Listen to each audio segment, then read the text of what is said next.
अक्षय कुमार की नई horror comedy film भूत बंगला कब रिलीज होगी? भारतीय अदाकारा वमीका गावी ने अक्षय कुमार की आने वाली फिल्म भूत बंगला के लिए शूटिंग का आगाज कर दिया है, जो जल्द बड़े पर्दे पर हॉरर कॉमेडी पेश करेगी। भारतीय मीडिया के मुताबिक अक्षय कुमार इन दिनों जयपुर में अपनी हॉरर कॉमेडी फिल्म की शूटिंग में मसरूफ़ हैं और वमीका गावी भी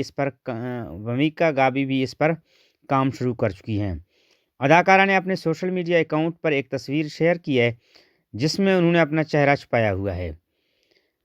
इससे कबल फिल्म की कास्ट में शामिल सीनियर अदाकार परेश रावल ने भी फिल्म की सेट से अपनी और अक्षय कुमार की तस्वीर सोशल मीडिया पर शेयर की थी, जिससे मदाहों में इस फिल्म को लेकर तजस्सुस मज़ीद बढ़ गया है, क्योंकि परेश रावल और अक्षय कुमार की जोड़ी को बेहद पसंद किया जाता है।